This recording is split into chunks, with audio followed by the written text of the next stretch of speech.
Assalamualaikum warahmatullahi wabarakatuh. Anak-anak, kita hari ini belajar mata pelajaran IPS tentang batu bara. Batu bara merupakan sumber daya alam yang tidak dapat diperbaharui. Indonesia merupakan penghasil batu bara kelima di dunia di tahun 2016. Batu bara banyak terdapat di Kalimantan Selatan, Kalimantan Timur, Sumatera Selatan. Batu bara dipakai dalam sebuah industri dan perusahaan pengolahan energi. Batu bara adalah fosil dari tumbuh-tumbuhan yang mengalami perubahan kimia akibat tekanan dari suhu yang tinggi dalam kurun waktu lama. Komposisi penyusun batu bara terdiri dari campuran hidrogen dengan komponen utama karbon. Di samping itu juga mengandung senyawa dari oksigen, nitrogen. Nah, selanjutnya kita akan membahas proses pembentukan batu bara. Pembentukan batu bara berasal dari sisa-sisa tumbuhan yang sudah menjadi fosil dan mengendap selama jutaan tahun. Tahapan-tahapan pembentukan batu bara adalah: pertama, lapisan tumbuhan menyerap air dan tetekan, membentuk materi coklat berpori yang disebut gambut. Yang kedua, lapisan sedimen lain menumpuk di atas gambut, mengubahnya makin dalam, tertekan dan panas tinggi, mengubah gambut menjadi batu bara coklat atau sering juga disebut lignit. Yang ketiga, panas dan tekanan yang lebih besar mengubah lignit menjadi batu bara hitam yang lebih halus. Ini disebut juga bitumen.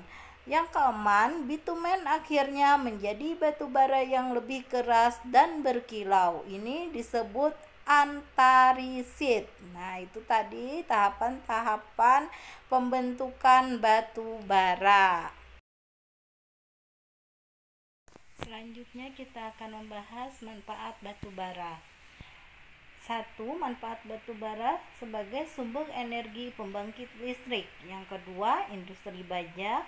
Yang ketiga, sebagai bahan bakar cair. Keempat, industri semen. Kelima, untuk industri aluminium. Keenam, menghasilkan produk gas. Yang ketujuh, industri pabrik kertas. Kedelapan, untuk industri bahan kimia. Yang kesembilan, untuk produksi pupuk pertanian. Dan yang terakhir, ke-10, untuk produksi plastik. Untuk lebih jelasnya bisa dilihat di LKS halaman 49 sampai 51 ya. Pemanfaatan sumber daya alam untuk kegiatan ekonomi. Setiap lokasi memiliki sumber daya alam. Pedesaan memiliki lahan pertanian, perkotaan memiliki tenaga pengelola, pegunungan menjadi area perkebunan, dan pesisir pantai memiliki kekayaan laut. Daerah pegunungan udaranya bersih dan sejuk, sangat cocok untuk perkebunan. Misalnya perkebunan teh, kopi, karet, dan cengkeh, dan sebagainya. Laut menyimpan kekayaan alam yang tak terhingga. Laut merupakan sumber penghidupan bagi tumbuhan dan hewan air. Laut mampu memperbaiki dirinya sendiri. Dari perairan akan dihasilkan berbagai jenis ikan. Selain ikan, ada juga kerang, cumi, dan lain-lain. Laut juga dapat dijadikan sebagai objek wisata. Laut merupakan penghasil sumber daya alam hewani, dan yang menghasilkan sumber daya alam nabati adalah perkebunan. Indonesia merupakan negara agraris karena penduduk Indonesia sebagian besar hidup dari bercocok tanam. Nah, itu tadi pembelajaran kita hari ini. Kalau mau lebih jelasnya, lihat saja di LKS halaman 35.